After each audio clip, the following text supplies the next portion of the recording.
Your neighbor tells you about the unstable man in the cul-de-sac who claims to have been abducted by aliens.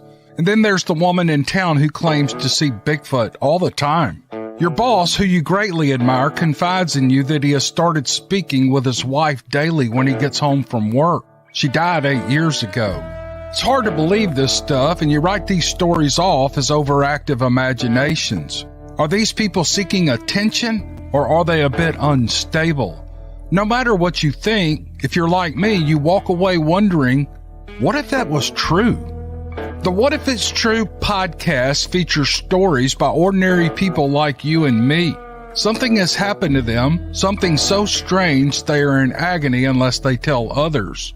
My name is Cameron Buckner, and the What If It's True podcast is available at whatifitstruepodcast.com and on all available podcast apps.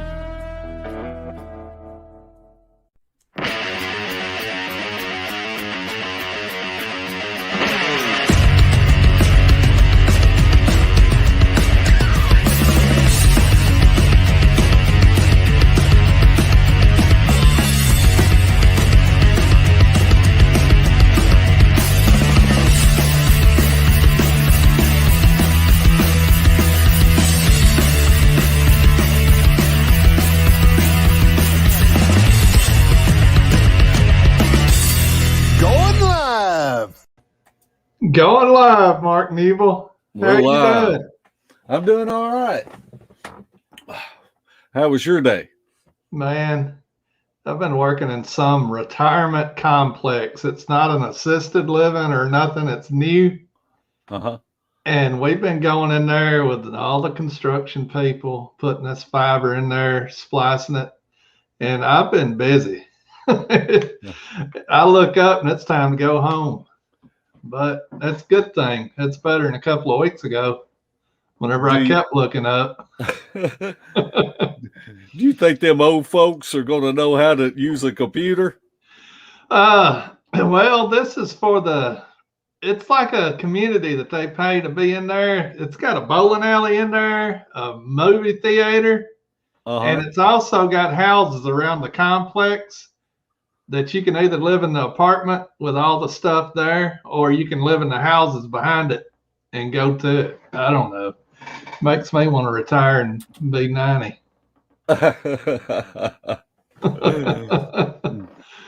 Oh, tonight we're going to talk about some stuff that people don't like talking about. We are, but before we get started, we would like to send our condolences out to Johnny Henderson family. What a shock that was. And we only talked to him on the air, him and Elijah, but they're such a good family. And you read their post over the past few years, on Facebook, and our hearts just go out to them. I can't imagine being Elijah's and his sister's age and losing both parents that close together. It's just a tragedy, and we definitely send our prayers and our thoughts are with them during this difficult time, and pray for comfort for them. Definitely. Hey, I just saw Stevie B in the chat. How about that? I'm glad she's up and doing better. I know she's had a rough time too. So it's good to see her in chat. Yeah, it's always good to see her. Such a nice lady. And and we're glad she's with us tonight. All right. Now, I put up Bigfoot abilities, natural or supernatural. Why in the wide world of sports would you do that? Well, I'm a glutton for punishment, because immediately those people that are against woo and supernatural are going to say, well, they believe in this and that. Just because we discuss something don't mean we believe in anything. What we do is we take every side of every story and we look at the facts, we look at the fiction behind it, whatever you want to say, and we try to see if there's any truth to anything. Because, I mean, people have encounters that they think Bigfoot cloaked and disappeared. They have encounters where they think they've seen them go into portals. They've even had encounters where they've seen them get beamed up by Scotty or whoever. I mean, so there's some weird stuff going on. Is it imagination? Is it something to it? We don't know. But just because we talk about every aspect of the community that's out there, don't necessarily mean that that's something we believe or don't believe. Everything's worth discussing and looking into, I think. I agree. And, you know, we've had guests on Beast TV, and we don't, and, you know, we're not sold on what they say. But I think it's important that if they're out there in the woods, then you can learn something from them. We have a close friend, and she for years was considered the woo queen, and but she is a super nice lady. And I'm going to tell you something. She is the best owl mimic caller I have ever heard. And she spends more time in the woods than these jokers out there that sit behind a computer and just want to rip people apart. And so I have a lot of respect for her. And I tell you what, I would rather be out in the woods with someone that is woo, that is nice, that is a good person, than I would to be out in the woods with a negative person that believes like I believe and just want to tear people down and think that gets them higher up on the rungs of the ladder. Yeah. That ladder in the Bigfoot community has one rung on it. And that's if you're willing to step on it. Yeah. And it's funny to me that you're breaking up a little bit. Really think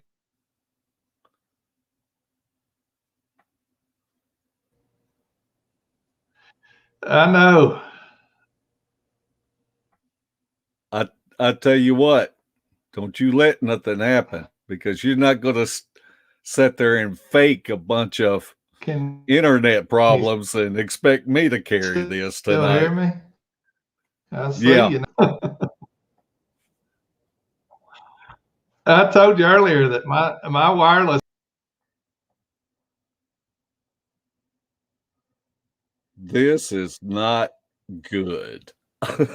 No, it ain't.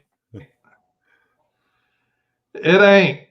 And that's why I didn't have a show last week. And I don't know. Hopefully it'll hold up. But I got something on the way that's supposed to fix it. We'll see. But I'm back in the back of the house away from the modem, and it don't have enough bars on the Wi-Fi to pick up. But I don't know. Larry installs computers. Oh, God. I used to. Well, I didn't really install them, just the internet.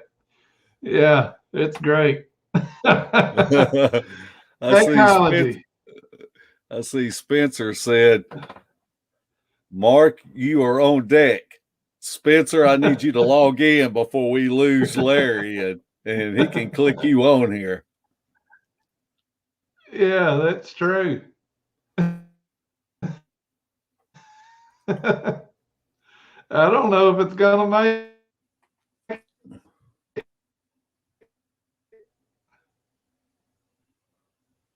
Okay, if you're in chat tonight and you have thoughts on natural or supernatural, we would appreciate for you to put it in all caps, and so that Larry can spot it, and we will throw it up here and talk about it.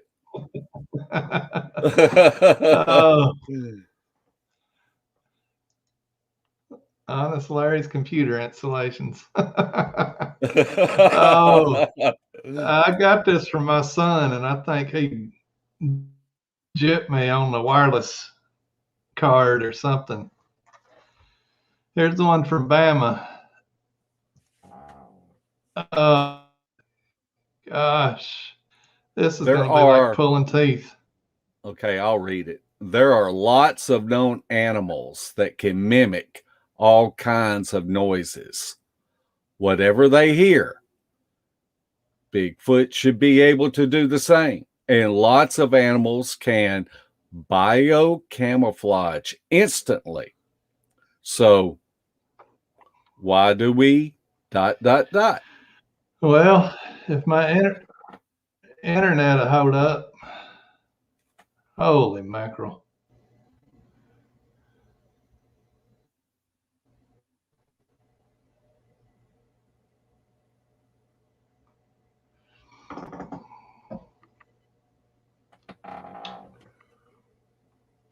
You're live, Larry.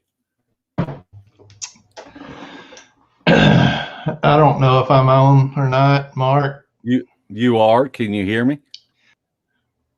Man, this is ridiculous. I mean, ridiculous.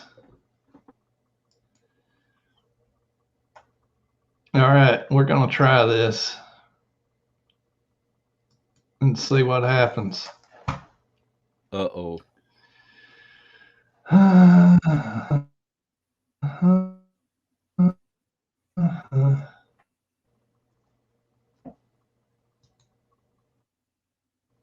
With me? Yep. This is a lyre bird. It can mimic a baby crying.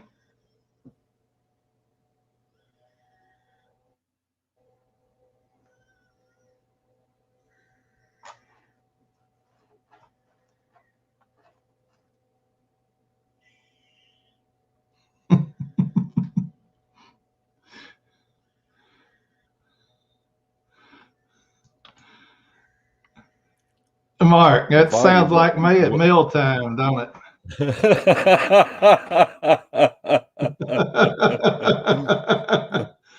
Oh, gosh. That's pretty amazing, though, because that was spot on. And I know a lot of people hear Bigfoot mimic, or they think it's a Bigfoot mimicking. I know mockingbirds. Larry Metzner said he did not hear it. Did you hear it? Or was I the only one that heard it? The volume was really low on it. Oh, gee. That's probably because of this crappy internet. Can you hear it now?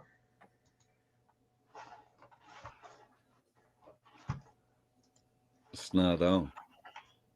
Hold on. I've got so many problems that it don't matter. Come on. All right.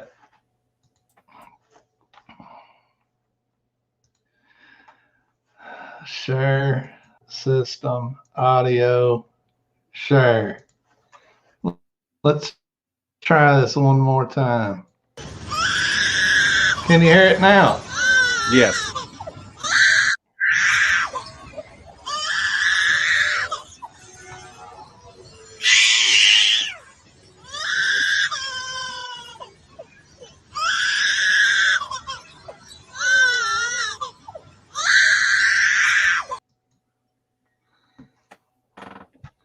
Man, can you imagine hearing that in the middle of the woods? No, I can't. And thank goodness those birds are not indigenous to our country. But I mean, there's mockingbirds. They can mimic certain things. I'm not sure about that type of thing. That's pretty extraordinary. You got parrots that can mimic speech, but there's all kinds of animals out there that can mimic stuff. But a lot of times that Bigfoot can mimic owls and different things like that.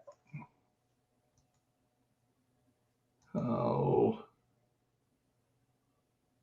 Mark, you got to move more. I can't tell if I'm on or not. Yeah, you're on. I can hear you.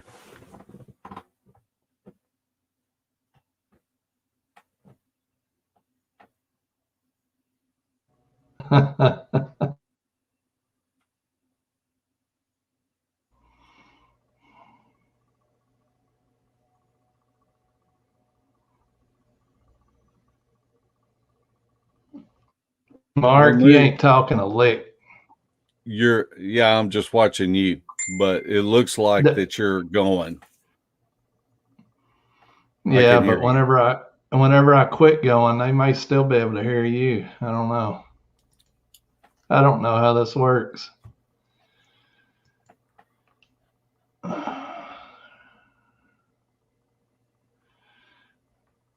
Bob, I didn't even add that to my list, but I've had some vivid dreams whenever I was out there. I think Mark has too now. I have. Now that he accepted his gayness. I'm kidding. Oh. You're going to get flagged. But Bama talked about the cuttlefish and that type of thing, and a lot of people. Oh gosh, Mark, you're froze up again. I don't know if I can keep on doing this because it's ridiculous. Maybe.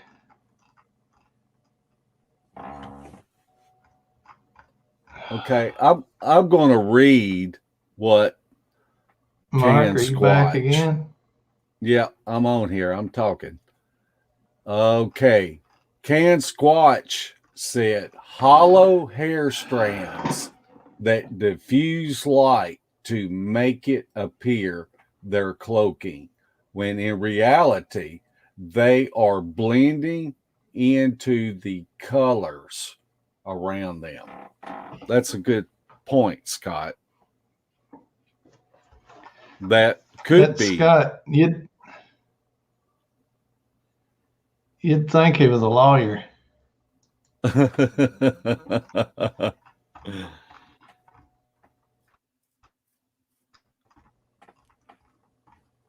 right.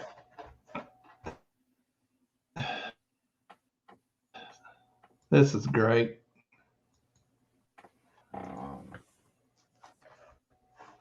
Here are 10 animals that can change with their environment. One, of course, is a chameleon. You got the golden tortoise beetle. You got the octopus, the Pacific tree frog, seahorses, flounders.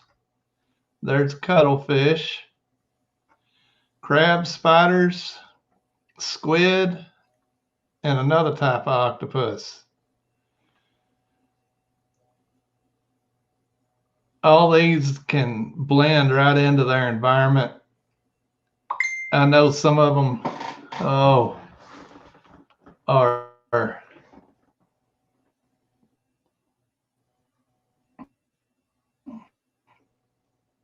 it's hard to keep talking whenever I'm getting messages on Messenger. But some of these can blend right into their environment, and it appears like they disappeared. And I don't know what you're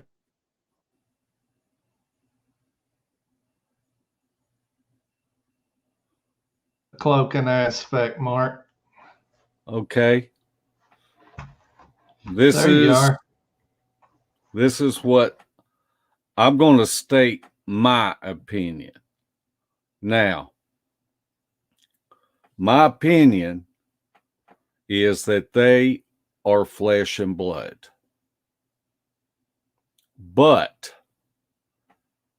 there are no experts out there. I do not know of a single expert unless you have Daisy Lee in the box and you are studying Daisy Lee. Now, with that said, my occupation for 25 years was in the chemistry field. So everything has to be based on facts when you're looking at producing a product. And let's just take, for example, fluidity. You have a way of measuring fluidity, and you want to get your peak, your base, and your mid to see what that product is. You can't look at the instrumentation and say that it's something else than what it actually reads. So that has been ingrained in me for a long time. And so it's kind of like being scientific. It's got a scientific background, and it's something that when you read it, that you know the outcome. So everything, my mindset is based on physical, and that's why I believe that they are flesh and blood. Now, with that said, are there animals out there that have abilities that we don't have? Absolutely, they do. So, are there animals out there that science does not recognize or has not discovered or proved? I believe that to be a fact. We know many animals that are in the animal kingdom that can do things that us humans do not have the knowledge or the ability to do, such as infrasound. It's a proven fact that there are animals out there that can do infrasound. So let's assume that Bigfoot exists. Could they be one of those animals? Absolutely, they could. So it is without a doubt that they have strength that is above what humans can do. We have witnessed it in the field with multiple trees being pushed down around us. We have seen things thrown at us, knowing that we were the only humans that are out there. For me, that shows intelligence. Now, you take an animal that has these special abilities that we don't have, then I feel like that people can look at that as being supernatural. You back with us, Larry?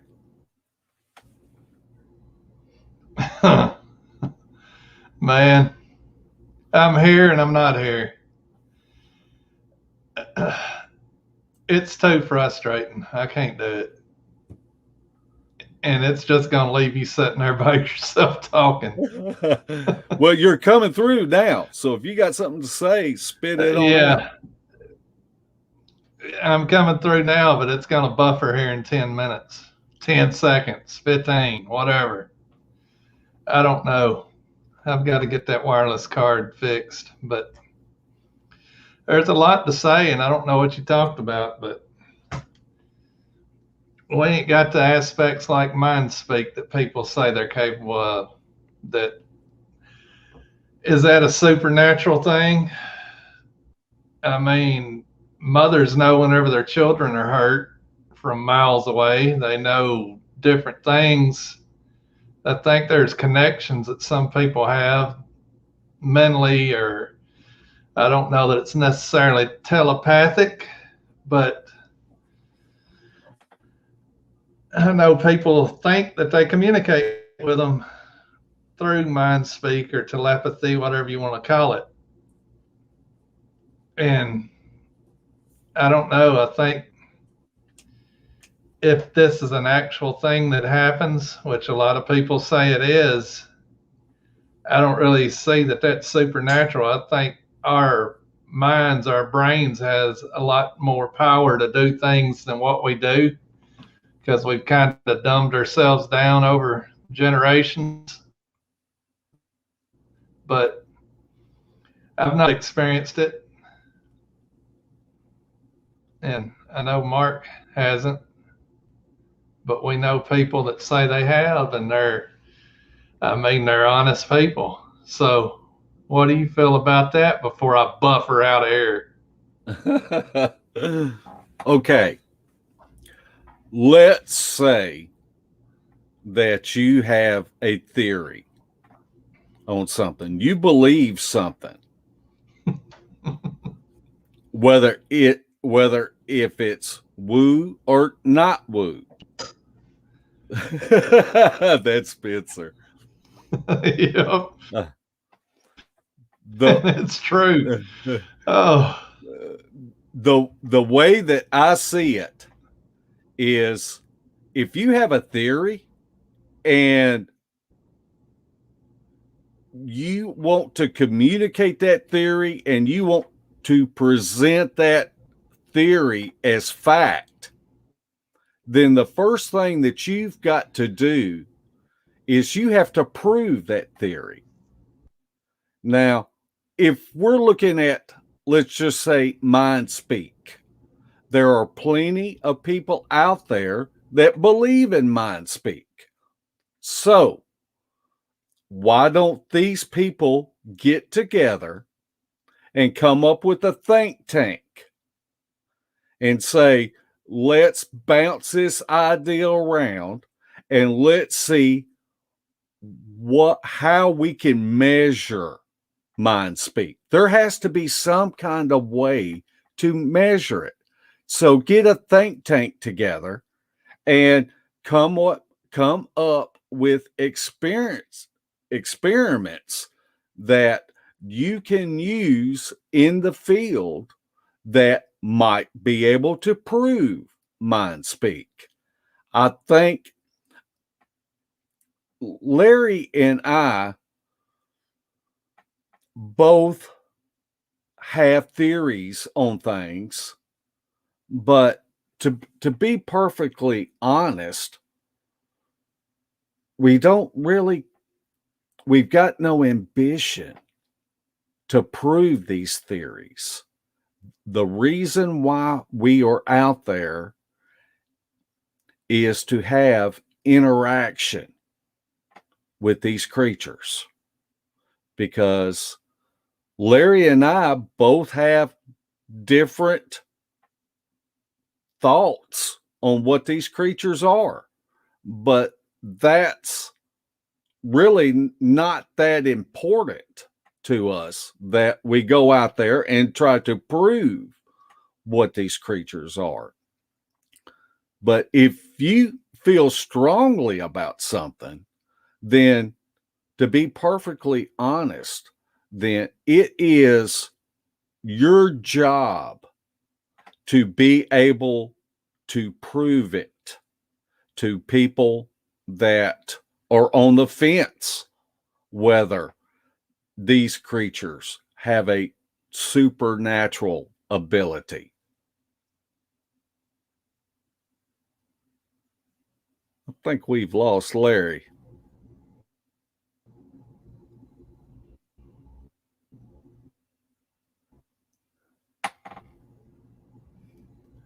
That's very true, Jay.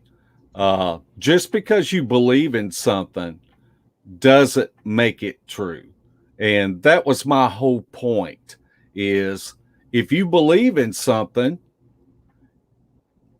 get with a group of people that believe the same thing and try to come at it with different perspectives, different angles that y'all can shed light on it and come up with some kind of evidence saying that it's true.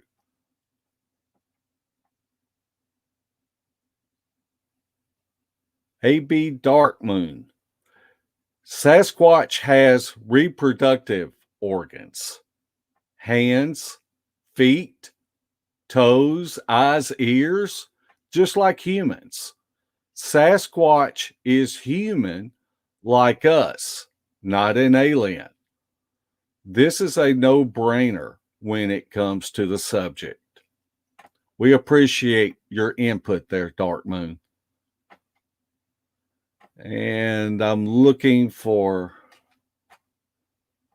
see if we've got some comments.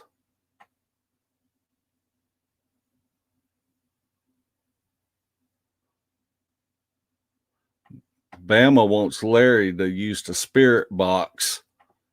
I've had about all I can take out of that spirit box.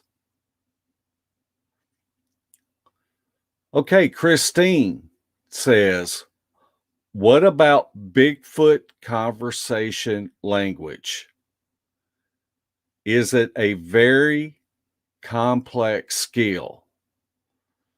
That's a good point, Miss Christine. Let me give you an example of what happened to me in the field. I was in Oklahoma, and I was with a friend of mine, Mike, and we were going to go out and set out recorders. And it was probably 11, 12 o'clock at night. And just to give the backstory on it, this piece of property was bought by a man, and he brought in workers to clear areas out. He wanted to build a home, and this was a huge area. It was at least 100 acres. And the man told us that the workers that he had gave him an ultimatum that they would only work in the daytime, and they would clear out an hour before it got dark, because they were having interactions with what we believe were Bigfoot that were not happy that they were coming in there and manipulating the land. So me and Mike go out about 11, 12 o'clock at night to set out these recorders, and we're both on four-wheelers. And so we pulled up to one spot, and Mike got off to put out his recorder. And where we stopped at, he looked over there, and there was grass that was probably 4 foot tall. It was dead, but there was a huge patch of it that was just matted down. And it was definitely, I mean, an area like that, it would have had to been a dozen deer laying there. And he pointed it out. And there's been very few times that I have gotten creeped out, but I got creeped out. And while he's sitting at the recorder, I took my camcorder and I started walking into the wood line with it. And the further that I walked in there, the more creeped out I got. It's that feeling that you're being watched. So I go in and I film as far as I could before the terrain dropped off in a huge gully. And I turned around and I came back, and Mike was done with the recorder. And we got on our four-wheelers and we rode to the next spot. Well, it was about 2 weeks later, and we were all at Falk, Arkansas. And Mike says, "You're not going to believe what we captured." And he played it for me and Randy. And you hear a creature that's vocalizing, that is talking. And then you hear another one that talks back to that creature. And a few minutes later, you hear it start up the four-wheelers, ride off, and then you hear them talk again on the recorder. They went back and forth. And it, only thing that you can do is just speculate. But the last vocalizations, it was almost like the other one said they're leaving. And it was really weird. It was really weird. And that never saw the light of day. Yeah. You know why? What's that, Larry? I wish I could tell you.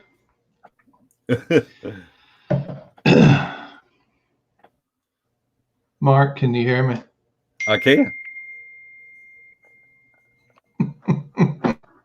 Yes, Larry. Just talk. Oh, I just want to throw this out the window.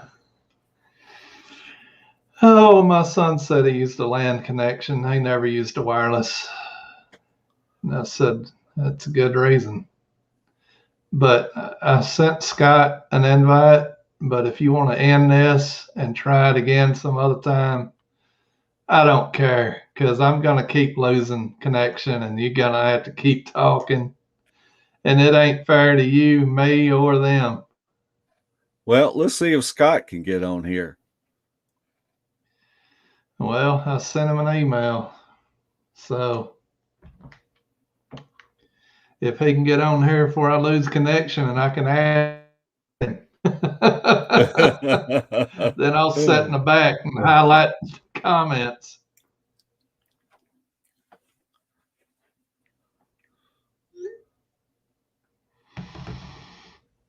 Well, we can hear you now.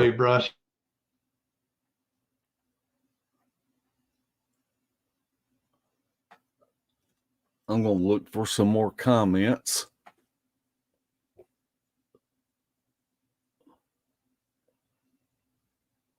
Papa Craig, you're not right.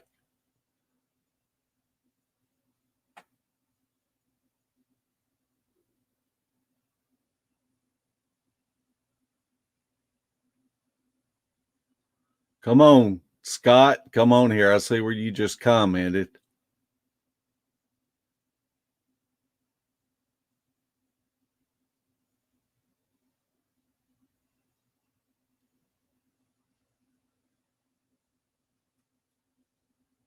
And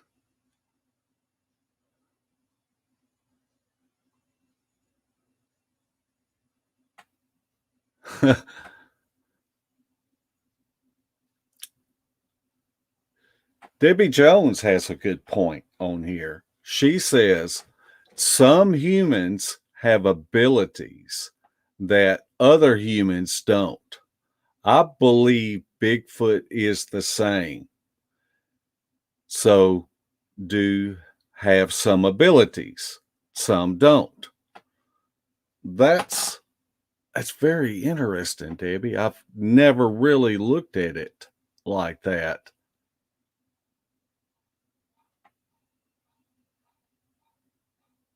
And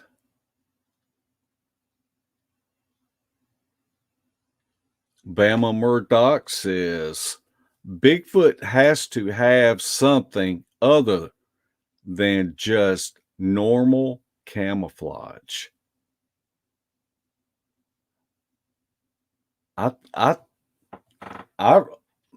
Yeah, that very well could be true.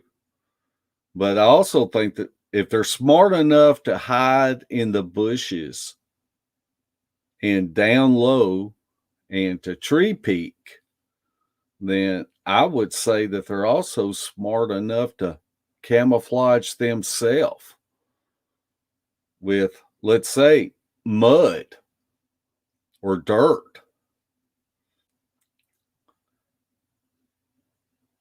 Is it, Spencer says, is it that Bigfoot is using powers, or some people are more perspective sensitive? That's an excellent point, Spencer, because I know a lot of people that I believe that they are constantly having interactions with this creature. And it's made me think of that too. If, let's just say, if you are a dog person and you love dogs and you go into somebody's house that has a dog that you have never seen before, that dog can sense whether you are a good person with animals, with dogs, or a bad person. And you take somebody that doesn't like dogs or afraid of dogs, and you can bring them into an environment with any dog, and they're going to sense that, and they're going to be probably aggressive with you. Let's see. I saw another.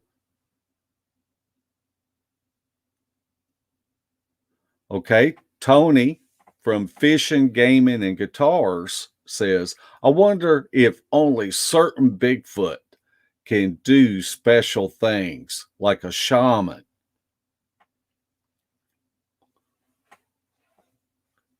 Yeah, that's interesting. And yes, Jay Mara, Larry showed a little slideshow a while ago about how octopus can change color to match their environment.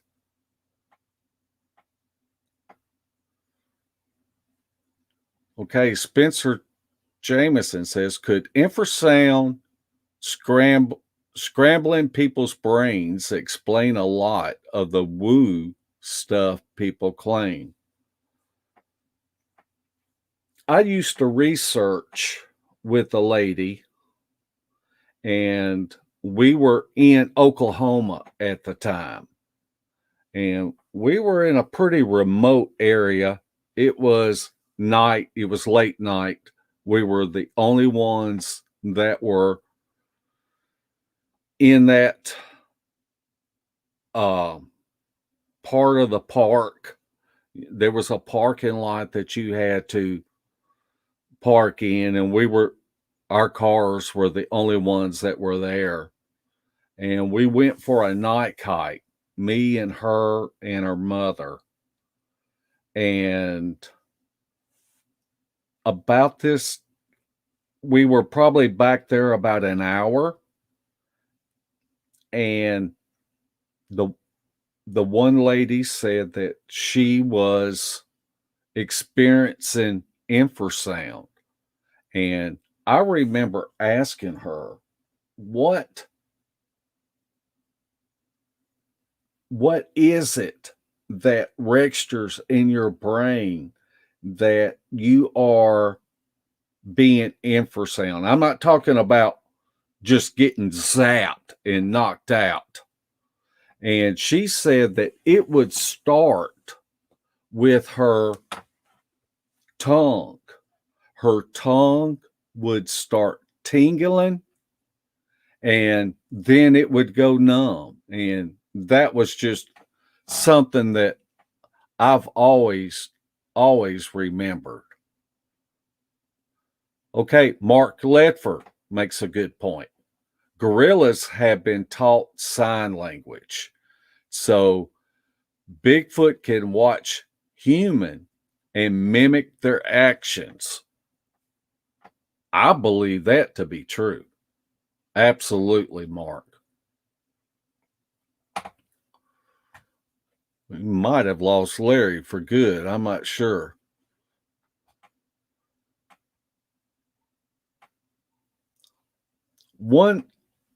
Something that's important for me, because everyone out here has different theories. Used to, when I first got into this, I mean, you had two camps. You know, you had the flesh and blood camp, and you had the woo camp. And it had, let's see, Larry's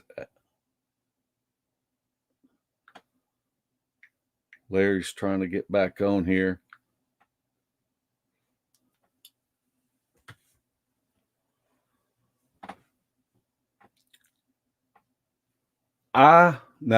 This is something that I want to say. Okay, Larry's trying to get back on. And this is something that bothers me a lot about this community. And I don't think that it's just because of this community that these people would be mean people no matter what. If you worked with these people in the workplace, they would be the backstabbers. Scott. What? Oh, Mark, Scott, what's going on? You caught me right in the middle of your backstabbers, and I flash on here. What's going on with that? Okay.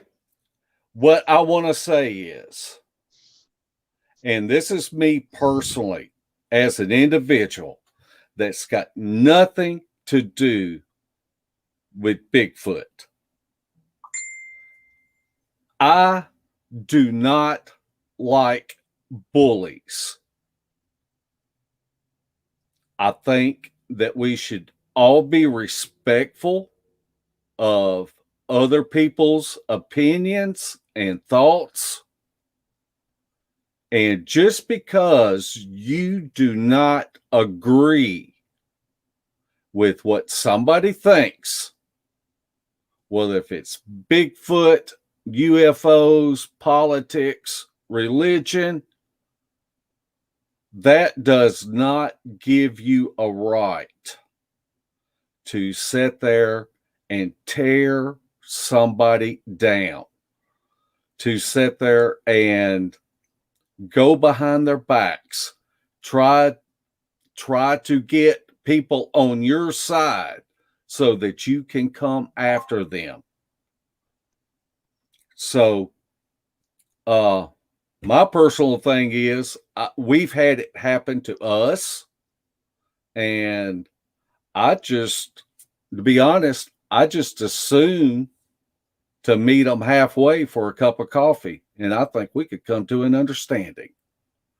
And I do not like bullies, and I hope that we all, even though that you do not agree with someone or their thoughts, that hopefully you have enough character that you can respect their thoughts and give your thoughts on the subject and have a conversation about it.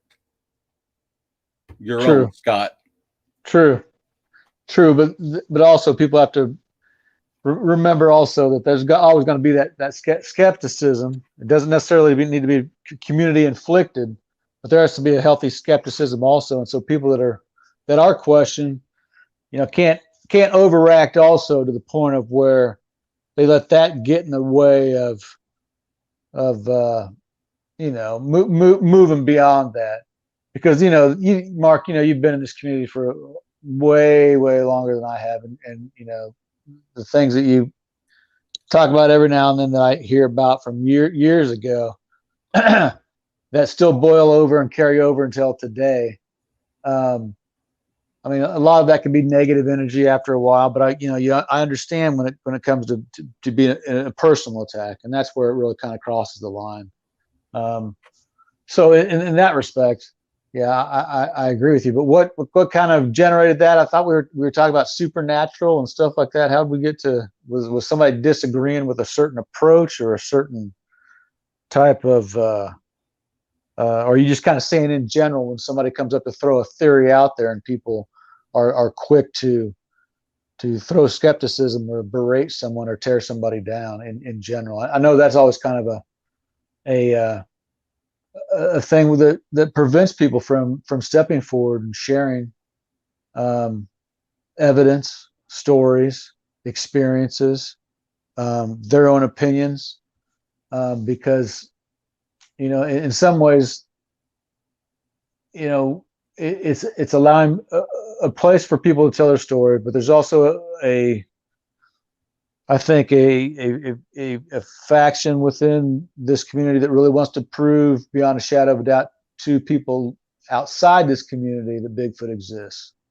And sometimes I think there's some people want to stay in their lanes and kind of focus on that as their approach and want to discard other approaches, while other people that have an attitude, I think, of enjoying the whole experience and not having to prove it to anyone, that kind of frees you up to really go out there and really come in contact with a lot of other people that have had a lot of different experiences, and you can expand your horizons on, I think, as far as us, me and you and Larry, and people that really care a much more about the experience and interacting, to where those type of experiences for us,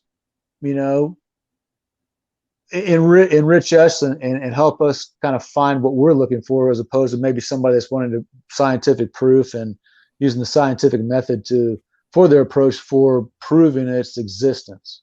And I think that's where some things diverge sometimes.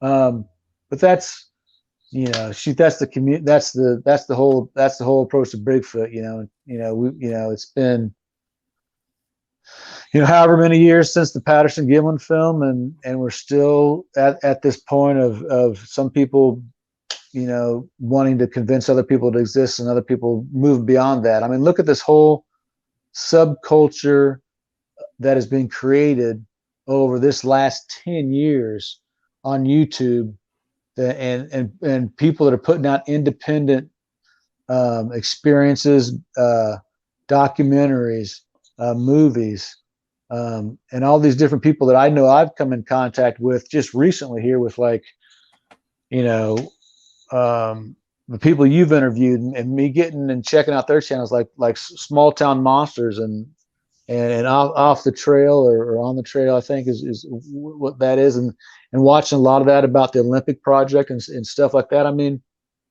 it's exploded. You know, Yeah. it's not just on the Discovery Channel and stuff like that. Although that's where everybody kind of wants to be. There's a certain amount of people you can kind of get that vibe for, that want those type of shows, want those experiences, want that exposure, which is fine. But I know when I first started listening to you and listening to, freaking Baron Coonbo a long time ago, what really drew me to you guys and to Dan Rickey and all that was, it was right here in the Midwest. It was here it was in Oklahoma, and it was like, it wasn't out in the Pacific Northwest. So it was more people that were related to an area that I was familiar with and experiences that I felt more genuine than something that was produced slick and on television. Yeah. And so now as this community grows, I think there's a lot of holdovers to the people that might have been big back before all this stuff started going down, which has exploded here. But hey, you got to make way for the new people that are coming through and that are expanding and enriching, that are kind of standing on other people's shoulders. And I think maybe there's a bit of jealousy out there too. But I think there's a lot more open-minded people that are coming into the Bigfoot community that are more accepting and producing great content and enriching everybody's understanding that's going on out there. And if people want to sit on the sidelines and critique and cast stones, they're just going to be left on the wayside as everybody moves past them. Honestly, that's just my opinion. But I still think there's a spot for that type of rigid scientific approach also, but that's not for me. That's for somebody. If that's for somebody else, that's their gig. That's fine. But I don't need that. I've seen what I think is evidence and heard what I think is evidence to convince me enough.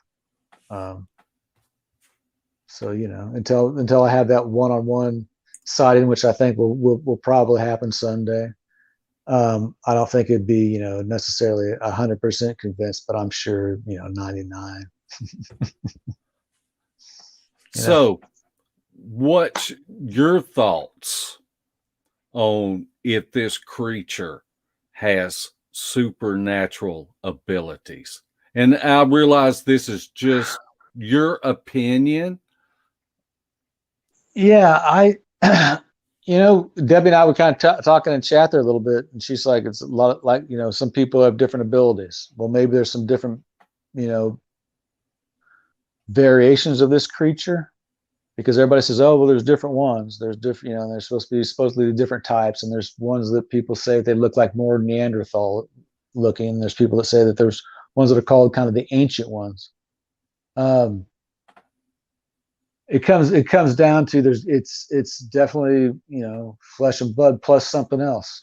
Otherwise, why haven't we found it like we found, other primates, like the mountain gorilla? It's just strange that we would exist this long and the government doesn't know anything about it, anything at all, denies its existence. Though we have tons of anecdotal stories about being contacted by different governmental authorities when people come in contact with these creatures. What is it that extra unknown that I don't know about that makes this something that the government or certain authorities don't want to acknowledge?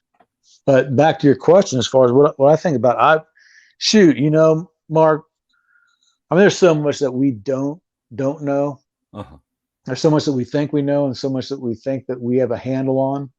And if you look back 500 years, 1,000 years about what the people thought at that time, about what they thought they knew what was going on and what was around, and maybe how much knowledge we may have lost over the years from previous civilizations, and maybe how separated we are from nature as humans that live, in cities.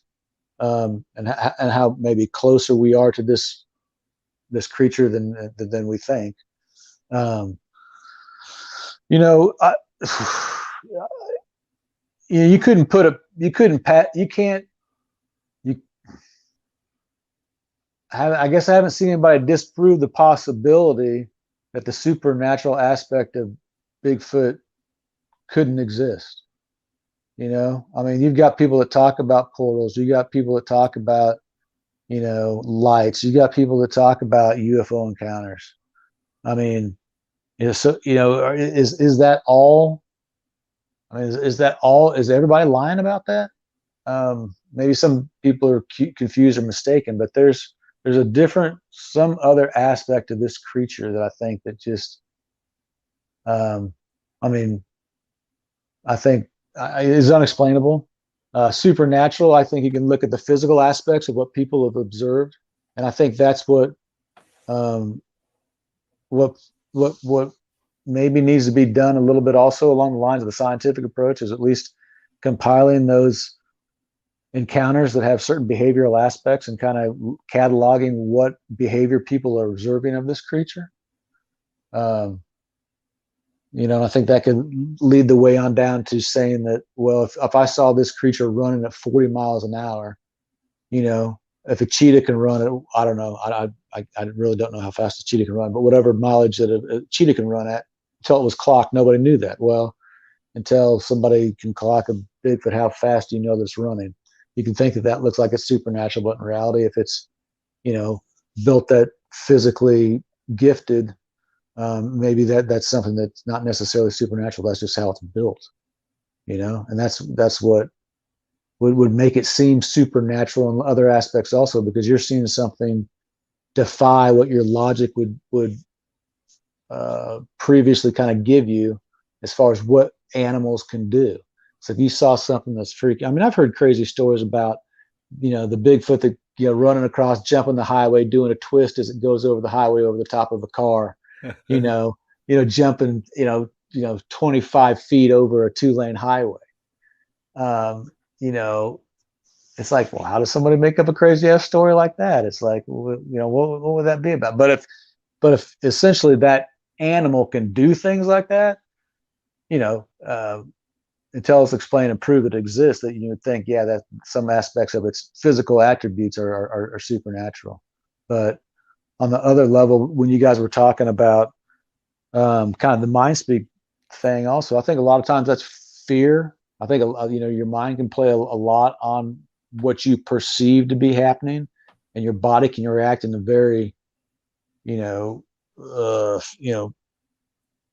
in a way that could mimic what you might think is mind speak, what you might think is happening, or might get zapped and things like that. Could just be physical reactions to fear. I don't know. I'm not throwing cold water on anybody that ever says that that's happened. I'm just trying to also throw out other possibilities that might explain some of those experiences also, as far as delineate between what's supernatural and what might be just natural occurrence. So yeah, you know, I don't know. I mean, I've heard a lot of crazy stories, and a lot of them are unexplained about different aspects of this creature. So, you know, I really don't know what to think. Flesh and blood plus something else that the government doesn't seem to want to let us know about, and that's the kind of the question, you know.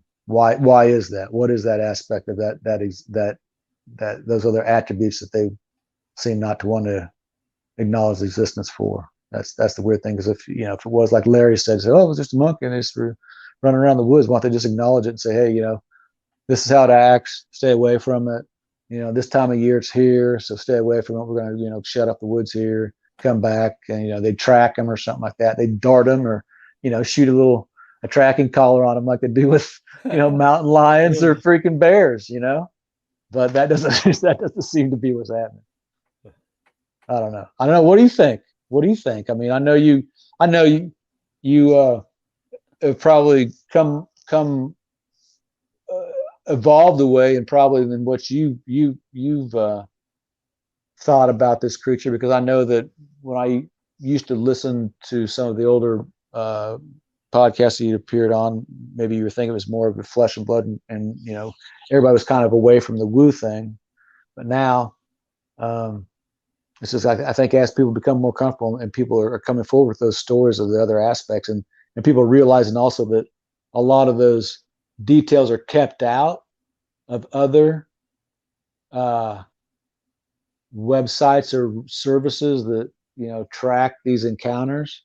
That's kind of odd also. It's like, well, why not throw that in there? Does that somehow, how can that somehow take away from what is already something that a lot of people don't believe in anyway? You know, why would adding that you saw an orb at the same time as you saw this Bigfoot, why would that somehow throw some type of doubt? You know, I don't know. Maybe it just makes it seem like, you know, it's that much more outlandish and that much. I don't know. You know, I mean, I don't know. Well, I mean, when I first got into this, I was just strictly flesh and blood. But I have talked to people that I believe, and I have had things happen to me that inches towards the woo. So let's just say I'm a whole lot more woo than what I was when I first got in here. And you have probably heard me say it many times. Let the facts speak for themselves, no matter what it is. Don't try to compare it to something else, or don't try to twist it or conform it into your own theories. Let the facts speak for itself.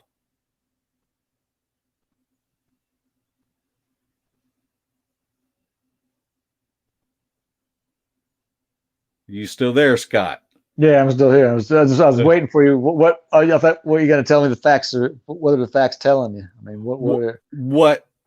Whatever it is, how many times have we captured audio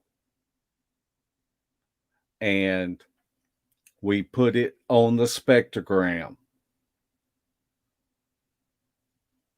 and it's not a coyote? It's not a coyote. We have scientific proof of the frequency signature of canines. It's documented. But what we captured is not canine. It's not a coyote. And it doesn't matter how many times we capture this and we put out our evidence videos. We're going to always have people jump in there and say, that's a coyote. You know, they don't want to look at the facts. They have their own theories, and they put their theories in concrete, and they're not open-minded enough to say, all right, I'm going to look at the evidence that they present, and then I'm going to base my opinion off that. And so that's just one example. yeah. Well, I mean, you know, not everybody's gonna have their opinion, even when you put it in front of them in a spectrogram and you throw the two, you know, show a coyote on one side and show what your recording is on the other, and show that they're appear in different ranges. I mean, if they don't want to see the evidences in front of them, you can't make them do that. But the evidence speaks for itself. Just like you said, like the facts lead you where they go. If you put that into a comparison that shows the two different ranges, and the range that you have in your recording is different than that range for what a coyote would be, then you can't. you know, and what can you do? we've been fortunate enough to capture at one time. It was Shelley Reed and Debbie Jones and myself, and we were deep in the woods in Oklahoma, and Shelley did a call, and when she did the call, that's captured, and we're able to show it on the spectrogram. Then what we believe is a booger did a response to that call. Now, we were not able to hear it with the naked ears. But when that booger let out that call, it set off the coyotes. And then the booger let out another call. And this one we heard. But we went back and we analyzed the whole thing. We had a human frequency signature, what we believe is a Bigfoot frequency signature, and we had what was canine frequency signature, all at one time within 30 seconds.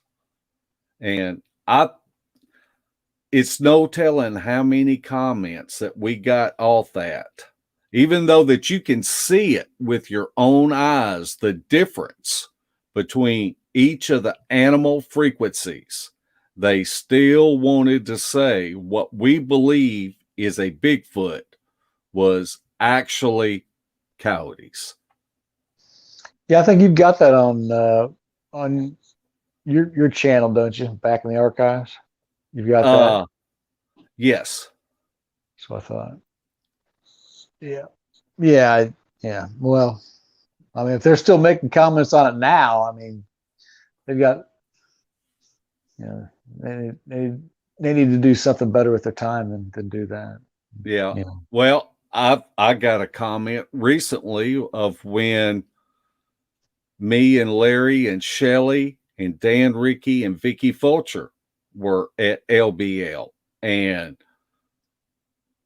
Dan did a call, and then we got a response, and that response was not canine, but you know, somebody, I guess it popped up and they watched it, and that was the first thing they had to do was, you know, shoot it down, you know.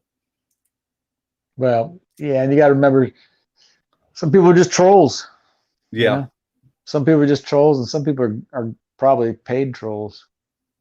Yeah. You know. But yeah, I mean, you know, I've seen the work you guys put into it, and I've seen the other videos that you have on your channel where you go walk through all that.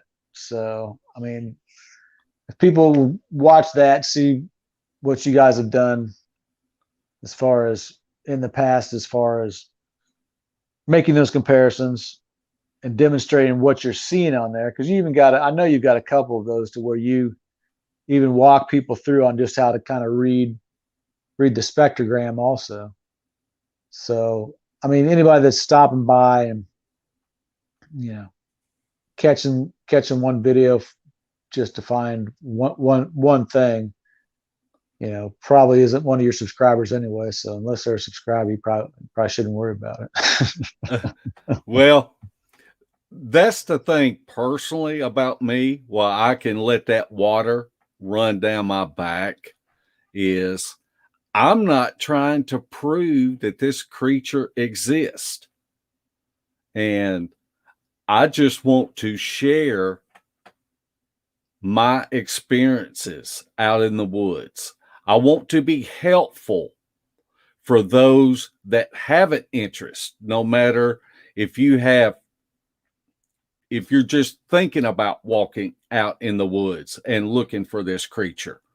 What can I share that you might be able to put in your tactical box of going out there? And it could be something as simple as being able to start a fire, or being able to put up a hammock out in the field to carry enough food supply to last you 3 or 4 days. Right. 3 miles deep in. There's so much that I feel like that we need to be mentors to others. And what you're saying about the trolls, they can troll all they want to, because they will get zero rent money in my head. Well, did Larry get things fixed there? What was he doing there? I saw him on there for a second. I think he popped on with his phone. And then I think he had had YouTube going, so I could hear the YouTube in the background. Yeah. I think that's what was going on. Well, you're getting ready to go down to talking about some places kind of supernatural. You're kind of going down to Brown Springs, right? Yeah. I'm pretty excited about that. Actually, Christine called me today and wanted to touch base, but sometimes I got to take a nap in the afternoon. And she called and woke me up. So I wasn't thinking on 8 cylinders. So, because I do have some more questions, but I've heard a lot about Brown Springs from people. I've had Dan Ricky and Vicky Fulcher tell me about it. And I just want to go and experience it for myself. And I know that Christine said something about staying at a bed and breakfast. Not sure when, but I'm not sure when. I'm going to have to talk to her about that, because I want to be out there camping. If there's one night they want to stay at a bed and breakfast, then that's fine. They could leave me out there by myself. I don't know. I heard it's kind of a rough area, isn't it? Isn't there kind of like people abandon cars out there and drop off like dead bodies and stuff like that? Well, I have a feeling my friend Tex will give me something that good. I mean, that I'm more worried about humans, right? Exactly, and hogs, than I am anything else out there. And if I have to, I'll put a 40 caliber hole right between the eyes if I have to. I'll turn into Jeff Townsend. Well, what's there a cemetery there too, isn't there? I don't know. Yeah, I think there's a cemetery that's right up by the kind of right up near the area where a lot of the activity goes down. Isn't that right? I don't know, but you can put me right on the outside of it if they want to. Oh yeah, the casino's not too far from there too, I don't think. Yeah.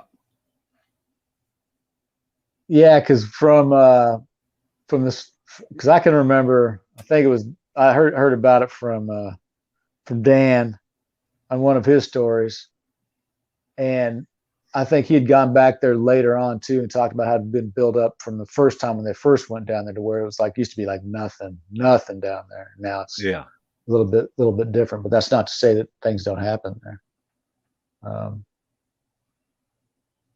But yeah, that'll be it. Yeah, I mean, I've seen pictures from there, and it just looks like it's kind of like river bottoms with like a lot of dead trees and underscrub. And is that kind of what it looks like? Kind of like kind of where it like floods out and then it doesn't, then it kind of recedes back to where there's not much of the water in there at all. Yeah, I believe so. I've heard Dan talk about the reeds. Okay. And let's see, we want to thank Robin Ward for showing us some love, and we appreciate that. Maybe that'll help Larry get his internet fixed. He's going to need it before Thursday night, or he's going to needs to pay his bill. Yeah.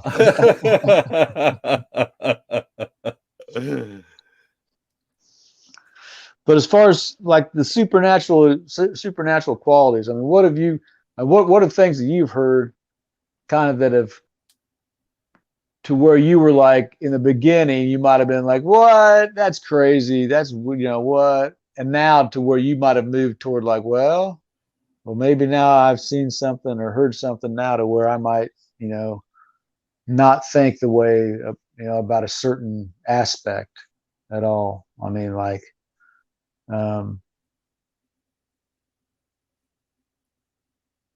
is there anything you can remember where you were just like, you talked to somebody and you totally just like changed your mind about your whole paradigm as far as what you were thinking about this creature, or if it's something supernatural or woo kind of little woo maybe?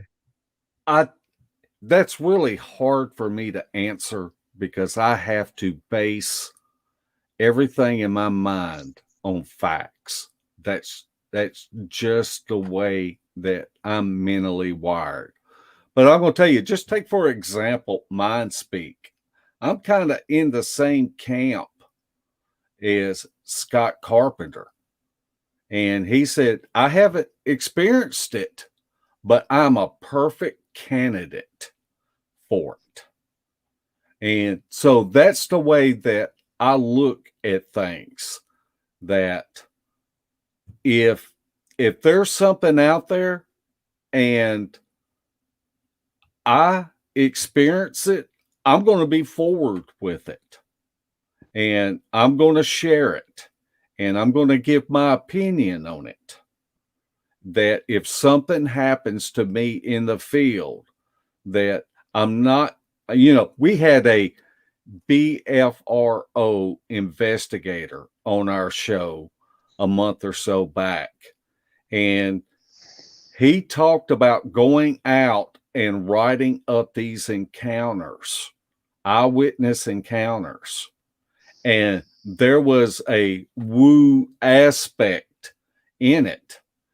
And when he turned it in to the management of BFRO, they deleted those parts out of his documentation of the eyewitness encounter. But I will not be like that. If something happens to me out there, then I'm just going to be open with it and tell what happened to me. That's all I can do. Well, what aspects have you kind of seen that were, factually bringing you toward the woo side? Because I know you talked about seeing lights down in Florida. Yeah, that's something that I've always wanted to see. And we were out in a cemetery at LBL and witnessed some lights that were very distant from us. So, but it wasn't enough to convince me. But we all saw them, everybody that was there. But down in Florida, those lights, whether they were orbs or not, convinced me that I actually saw them. And while we were standing out there, Barry Browning was talking to me and Bradley Hatcher. And he pointed up. He goes, look at that, what looks to be a star up above us. And so we got to looking at that. He goes, Barry lives near a military base where he researches. And he said, I've seen this many, many, many times. And he said, he goes, and we're watching this thing. And then right after we all acknowledged and was looking at it and talking about it, this thing started moving. It wasn't a star. And then it kind of changed colors. It kind of went from white to green. And Barry looked at us and he said, and at the same time, we're looking at what I believe was orbs in the wood line right in front of us. He goes, I think this one up above us is communicating with those that are in front of us. And it was like a light bulb went off. It was like, oh, wow. Wow. And this comes from a person that has witnessed these things many times. And so that's something that you might throw in the woo box, but it was something that I was very open to. And of course, we had to hike into this place, and this place was eerie. I mean, just give you the creeps eerie. In Florida? In Florida, oh, yeah? Where we were seeing these orbs. I saw 3 at one time moving. Yeah. Now, what was it like? Because I know I've been down there, so I know what I've been down to Miaka State Park, so I know what the terrain's like. And when you get back into the bush, I mean, it's like tree, palm, and then it's like, it could be a pothole here full of water, vines and stuff around there. And so how far did you guys, because how far did you get back into that before you started seeing these lights? Okay. Or were you looking, what was, because I never really got a good idea of what your guys' view was, because I saw you sometimes looking into a wood line when you guys were at that place that was like kind of a shelter and a camp, like a picnic table where you guys did a little bit of grilling and stuff like that, and you guys were looking off into a wood line. But I never saw you when you got like deep into what exactly was the bush that was around your guys' campsite. Okay, I'll paint a picture. And I know that you have seen this before. You have heard stories of how strange is it to where you see where the government has closed down a perfectly good campground, one that has all the amenities that you could want, one that a lot of time and money has gone into making this. Like you said, there were bathrooms. There was a little community area with pavilions, and you had grills out there. You even had something that was kind of like a little amphitheater. It didn't have a shell, but it was graded with where it was like downhill and the seats went up, and they were made out of like cross ties. A lot of time to where somebody could go out there and put on a play or speak or whatever. So that was all shut down. That whole part of that campsite was shut down. It was all shut down. And where you entered this from the road, we had to walk it, I would say, a third of a mile to get into it, because it was originally built that you would drive in there. I mean, it was wide enough that you could, I don't know about big RVs, but you could have definitely drove trucks and pulled campers, trailers, whatever. It was made for that. And it was absolutely beautiful in there. And then once you went that third of a mile in there, then that's when it opened up into, where the pavilion was at, where what I call the little amphitheater. And you looked at the landscaping, where they would have, like I call it, little islands of palms, but it was still opened up. There may be some of those palm trees, look like they were 30, 40 feet tall. And so they cut out a big campground in the middle of what would normally be that palm forest type. Right. Area. Okay. Right. And so then right up against the edge of where they cut it out, that's the wood line you guys were looking into. Yeah. Yeah. Okay. And, okay, Stevie B says there was evidence there had been recent landscaping done. That's true. It was like groomed. Now I'm gonna since Stevie brought that up, this is another strange thing. Stevie, for the 168, she lives about 2 hours from there. Right. She went and did a lot of pre-scouting for us. Now, didn't she work for the Parks Department down there? She does. Okay. And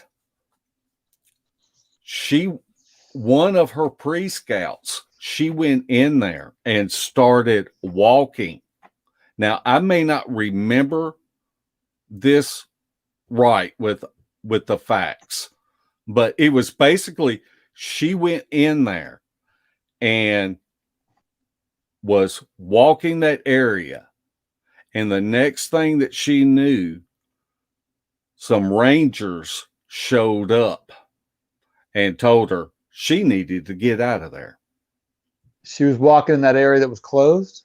In that area that was closed. She had parked her vehicle on the outside of where they had this gate put up there. Right. Locked gate.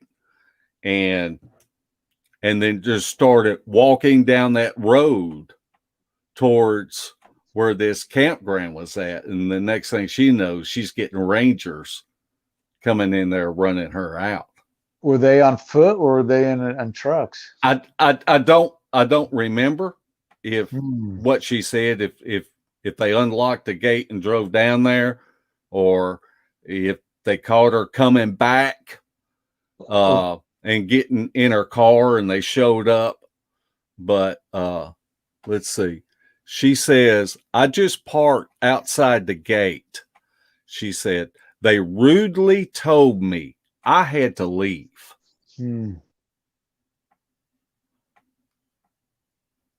Interesting. Well, I know in Miaka State Park, there's places that you can go back that's like the primitive campgrounds, but you have to have like a permit to get back there. And when you drive into it, it's like right off the two lane paved road. It's just like right off that, but it's like a gate you have to have like a pass key to, and then you got to drive way back down in there. and it's like it's got a camera on the gate, Uh-huh. and it's like no drones. It says no drones. So that was always kind of That's weird. odd.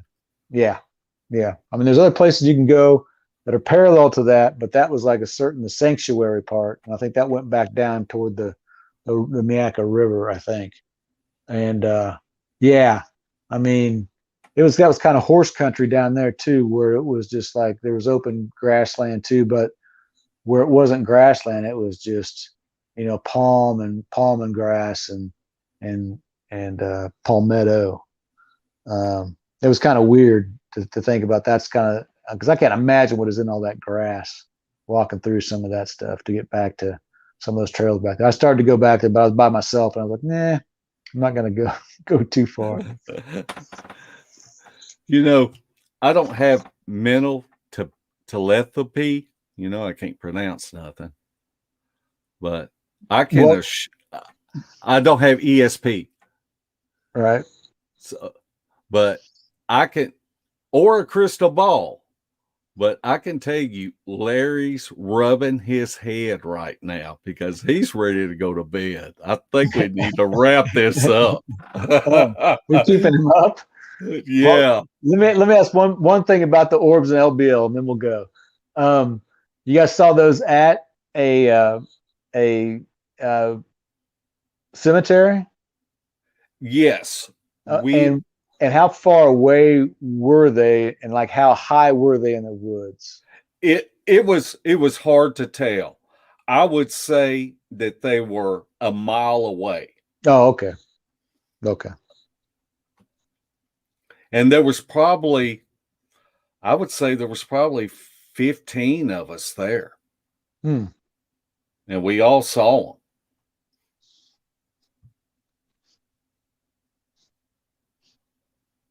Pretty interesting. But like I said, I base things on facts, and I could not say that could have been some distant road, and maybe car lights going down it. It didn't appear to be car lights.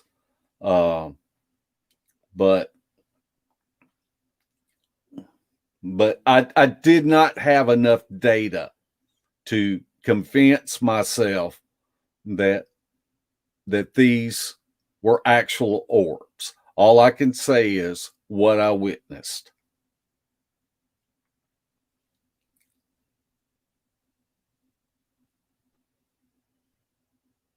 You're thinking. Well, I was thinking about Cheryl Corntassel, how close those orbs were to him. Oh gosh, they were close. Right.